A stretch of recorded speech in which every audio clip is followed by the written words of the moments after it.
Microsoft Word မှာရှိတဲ့ tag key ကိုအသုံးပြုပြီးတော့ကျွန်တော်တို့ CB font တစ်ခုကိုဘယ်လိုစနစ်တကျ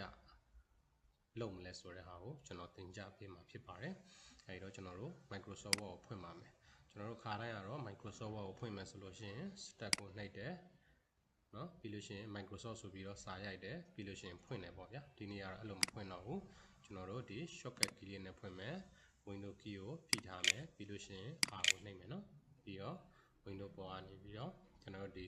run box ပေါ်လာလို့ရှိရင်ကျွန်တော်တို့ winwar ဆိုပြီးတော့ရိုက်မယ်နော် WIN winwar ဆိုပြီးရိုက်မယ်ပြီးလို့ရှိရင် okay နော်Okay ပေါ်လာတဲ့အထက်ကကျွန်တော်တို့ဒီမှာ blank document ဆိုတဲ့ဟာလေးကိုကျွန်တော်တို့ click တစ်ချက်နှိပ်ပါမယ် Okay နှိပ်ပြီးလို့ရှိရင်ကျွန်တော်တို့ကဒီမှာ ruler ရှိပါတယ်เนาะ ruler ဒီ ruler ကိုနေပြီးကျွန်တော်တို့ကဖျောက်ထားမယ်ဆိုလို့ရှိရင်ဒီ view tab ကနေပြီးတော့ကျွန်တော်တို့ဒီ ruler ဆိုတဲ့အမှန်ချစ်လေးကိုဖြုတ်ထားမယ်ဆိုလို့ရှိရင်ဒီ ruler လေးကပျောက်သွားမှာဖြစ်ပါတယ်ဗျာเนาะကျွန်တော်တို့ကတော့ဒီမှာ ruler လေးကိုကျွန်တော်တို့အသုံးချမှာဖြစ်တဲ့အတွက်ကျွန်တော်တို့ကနေပြီးတော့ဒီ view tab ကနေပြီးတော့ကျွန်တော်တို့ ruler ဆိုတဲ့ဟာလေးကိုအမှန်ချစ်လေးချစ်ထားပါမယ် Okay ပေါ်လာပါပြီပေါ်လာပြီဆိုတဲ့အခါကျတော့ဒီမှာကျွန်တော်တို့ဒီ ruler เนาะအဲ့ဒါလေးကိုဒီအစုံလေးမှာထောက်လိုက်လို့ရှိရင်ဒီဘက်เนาะမြားကနေပြီးဟိုဘက်ဒီဘက်ပေါ်လာတယ်ဆိုလို့ရှိရင် mouse ကိုဖြည့်ပြီးတော့ကျွန်တော်တို့ဒီလိုဆွဲလိုက်ပါမယ် Okay ပြီးလို့ရှိရင်ဒီဘက်ကိုလည်းဒီတိုင်းပါပဲကျွန်တော်တို့เนาะဒီဘက်ကိုလည်းထောက်လိုက်လို့ရှိရင်မြားဟိုဘက်ဒီဘက်ပေါ်လာလို့ရှိရင်ကျွန်တော်တို့ဘက်ကိုဆွဲလိုက်ပါမယ်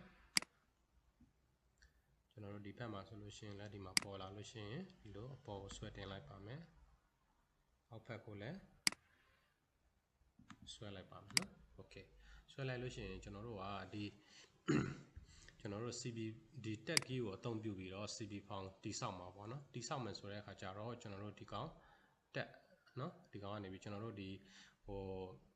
Microsoft Word 2013 interface ကိုကျွန်တော်စပြီးတော့ပြောခဲ့တော့ကျွန်တော်တို့ဒီ key လေးကိုကျွန်တော်အခေါ်အဝေါ်လေးကိုနေပြီးတော့ကျွန်တော်ပြောခဲ့ပါတယ်เนาะအဲဒီမှာကြည့်လို့ရပါတယ်ဒီမှာ text selector ပါเนาะဒီကောင်လေးเนาะ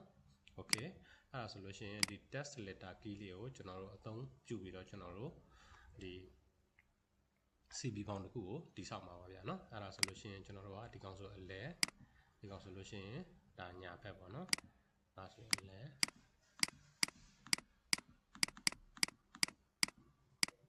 အလဲเนาะအဲ့ဒါဆိုလို့ရှိရင်ကျွန်တော်တို့ဒီမှာဒီနံပါတ်4နေရာမှာ click တစ်ချက်နှိပ်လိုက်ရုံပါပဲအဲ့ဒါဆိုလို့ရှိရင်ဒီမှာပေါ်လာမယ်เนาะအဲ့တော့ကျွန်တော်တို့ဒီ keyboard ပေါ်ကနေပြီးတော့ကျွန်တော်တို့ဒီ tag key လေးကိုခေါ်လိုက်ပါเนาะ tag key လေးကိုခေါ်လိုက်ပါအဲ့ဒါဆိုအလဲရောက်သွားမယ်เนาะ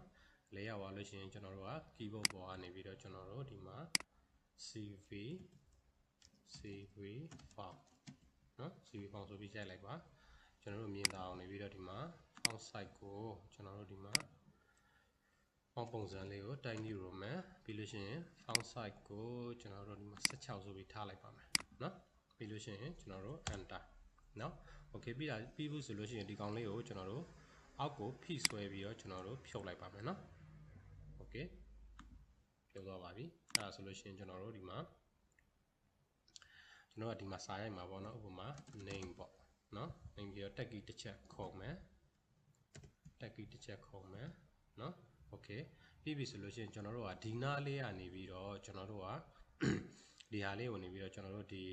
ဟိုမြင်းချောင်းလေးထားမယ်ပေါ့ဗျာเนาะမြင်းချောင်းလေးထားမယ်ဆိုတဲ့အခါကျရင်အဲ့ဒါလေးကိုကျွန်တော်တို့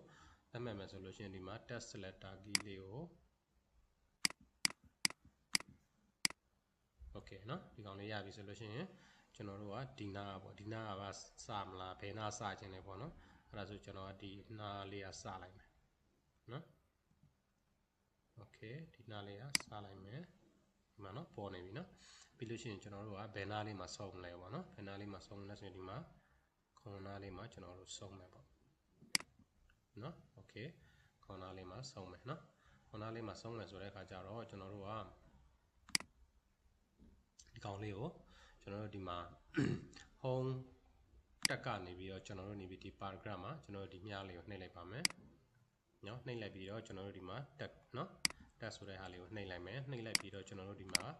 tag stop position ဒီကောင်ကနေပြီးအဆုံးကိုနေပြီးတော့ကျွန်တော်တို့သတ်မှတ်ရမှာဖြစ်ပါတယ်ဒီမှာကျွန်တော်အဆုံးကိုဒီမှာခွန်လို့သတ်မှတ်ထားပါတယ်เนาะခွန်လို့သတ်မှတ်တယ်ဆိုတဲ့အခါကျတော့ခွန်ပါပြီးလို့ရှိရင်ဒီမှာပုံစံလေးတွေရှိပါတယ်ဒီနံပါတ်1ကတော့ဘာမှမရှိဘူးနံပါတ်2ကတော့ဒီအဆက်ပုံစံလေးပေါ့နော်3ဆိုရင်ဒီလိုပုံစံ 4ဆိုရင်ဒီလိုပုံစံပေါ့ကျွန်တော်ကနံပါတ်2ကိုရွှေ့လိုက်ပါမယ်ပြီးလို့ရှိရင် okay ပါเนาะအဲ့ဒါဆိုရင်ဒီမှာပေါ်သွားပါပြီเนาะခွန်အထိเนาะ okay ပြီးလို့ရှိရင်ကျွန်တော်တို့က enter နှိပ်မယ်ပြီးတော့ d date or ပါပေါ့เนาะ DOP ပေါ့เนาะဒီမှာဆိုလို့ရှိရင်ကျွန်တော်တို့ချက်ရောက်ပါเนาะပြီးလို့ရှိရင် enter နှိပ်မယ်ပြီးရင် father's name ပေါ့เนาะ father's name เนาะ okay ပြီးတော့ MOTH က mother's name เนาะပြီးလို့ရှိရင်ကျွန်တော်ကဒီမှာမြင့်ချောင်းပေါ်လဲဆိုတာ keyboard ပေါ်อ่ะเนาะစာရိုက်ပြီးတော့ကျွန်တော်ကနေပြီးဒီမှာတက် key လေးကိုခုံလာ sorry ဒီမှာကာစာချတက် key လေးကိုခုံလာเนาะနှစ်ချက်ပြီးလို့ရှိရင်ဒီမှာ enter ခောက်เนาะ enter ခောက်ပြီးတော့ကျွန်တော်တို့ keyboard ပေါ်ကနေပြီးတော့ဒီမှာစာရိုက်မယ်เนาะ OCCUPADI occupation အလုပ်ကိုင်เนาะပြီးလို့ရှိရင်ကျွန်တော်တို့ keyboard ပေါ်က sorry keyboard ပေါ်ကနေပြီး tag key လေးကိုပဲနှိပ်တာပါเนาะ tag key လေးကိုနှိပ်လိုက်ရင်ပေါ်လာမယ်ပြီးလို့ရှိရင် address address ပေါ့เนาะပြီးလို့ရှိရင် tag key လေးကိုခုံ keyboard ပေါ်က enter ခောက်เนาะဒီလိုပုံစံလေးပဲကျွန်တော်တို့စနစ်တကျနေပြီးတော့ဒီ CV ဖောင်တစ်ခုကိုနေပြီးတော့ကျွန်တော်တို့တိဆောက်လို့ရပါတယ်ဗျเนาะဒီလိုလေးတိဆောက်မယ်ဆိုလို့ရှိရင်ဒါကျွန်တော်တို့အကုန်လုံးဒီမှာ